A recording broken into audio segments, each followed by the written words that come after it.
সারা নিজের সম্পত্তি লিখা দিয়া দ্বিতীয় একটা বিয়ে করে বউ নিয়ে আনছে। কি দরকার ছিল আমার বিয়ে করা? এই ঝাড়ু দিয়ে বেরানো উচিত আমার। ঘর মুছতে হইব, ঘর মুছতে হবে, তারপরে কাপড় ধুইতে হবে। খুব বাড়াবাড়ি হইতেছে কিন্তু, মেজাজ মুজাজ কিন্তু আমার গরম হয়ে যেতেছে। আমি কিন্তু এবারে কাজের বুয়া না।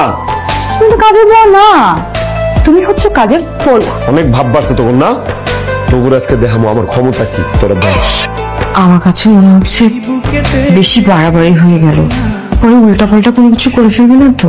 আর দূর, কে কি করতে পারে এটা আমার খুব ভালো করে জানা আছে। তুই জানোস না ওরা আমার সাথে কি করতেছে? আমার বাসার কাজের বউ বানা ফেলাইতেছে, ঘর মুছাইতেছে, ঘর ঝাড়ু দেওয়াইতেছে। আমার নাকি ভাত বন্ধ। আরে বাবা, আমার কষ্টের টাকা দিয়ে বাজার হয়, আমার এই ভাত খাইতে দিবে না? ফাইজলামি নাকি? আজকে দেখ ওকে আমি কি করি। আচ্ছা শোন, তুই যে ডিসিশন নিচ্ছিস যে দুষ্টু পানি খাবি, তুই তো কখনো এগুলো খাস নাই। এগুলো খাওয়া বাদ দে। দেখ একটা অঘটন ঘটে যাবে তাহলে। আমি তো চাই উল্টা পাল্টা হোক। আমি তো চাই আজকে আমি আওলায় যাই। আজকে আমি খাবো, একদম গলা পর্যন্ত খাবো, খায়া দুইটার ইচ্ছা মতো পিটামো আজকে আমি। এদিকে আয়। কি হয়েছে তোমার? এমন করতেছো কেন? কি হয়েছে না? আজকে তোরে ময়রা ফেলাম। ছাড়ো, মুড়ে ছাড়ো। তোরা খুব বাইরে গেছে। তোরা আজকে কেউ কোনো কথা বলবি না, যা বলার আমি বলবো। তোরা ভাবছোস তো করে আমি আমার সব কিছু লিখা দিয়ে দিছি? হ্যাঁ, এখনো দুইটা জিনিস আমি তো করে লিখা দিই। একটা হয়েছে যে আমি নিজে, আমি আমার ব্যক্তি সত্তা তো করে লিখা দেই নাই। 2 নাম্বার, এই বাড়ি যেখানে তোরা জোর করে থাকতেছোস। তোরা তো লোভী। তোরা সিগনেচার করার সময় দেখোস নাই, ওখানে স্পষ্ট করে লেখা ছিল যে তোরা যতদিন আমার বউ থাকবি এই বাড়ির মালিকিন তোরা। আর যেদিন তোরা আমার তালাক দিবি সেদিন থেকে তোরা এই বাড়ির মালিক থাকতে পারবি না। এই বাড়ির মালিক আমি। আজকে তোকে দুইটার আমি এই বাড়ি থেকে বাইর করবো, তোকে দুইটার আমি তালাক দিব। কি বলবো? তুমি আমাদেরকে ডিভোর্স দিবা? আমার বাড়িতে তোরা আমারে থাকতে দিবি না, আমার বাজার তোরা আমারে খাইতে দিবি না, তোরা আমি এই বাড়িতে রাখবো। তোকে দুইটারই আজকে আমি একসাথে তালাক দিয়ে একসাথে বাড়ি থেকে বাইর করবো। ডিভোর্স দিতে হলে ওকে ডিভোর্স দিও না। না না, তোমার ডিভোর্স দিতে হলে তুমি আমাকে দিবা, কিন্তু নীলাকে দিও না। তাহলে তোমার বংশের আলো জ্বালানোর মতো কাউকে পাবা না। কি বলতে চাস তুই? বিয়ের 3 বছর পরে যখন আমাদের সন্তান হচ্ছিল না, আমরা ডক্টরের কাছে গিয়েছিলাম। তখন ডক্টর আমাদের টেস্ট রিপোর্ট দেখে কি বলেছিল জানো?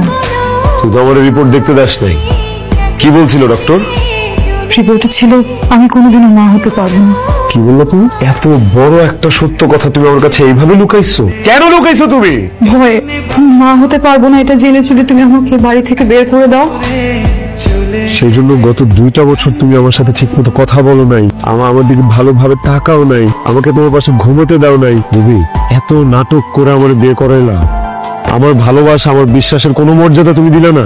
আমি জানি সত্যি বললে তুমি বলতে আমাদের সন্তান লাগবে না, আমরা দুজনে মিলেই সারা জীবনটা কাটিয়ে দিব।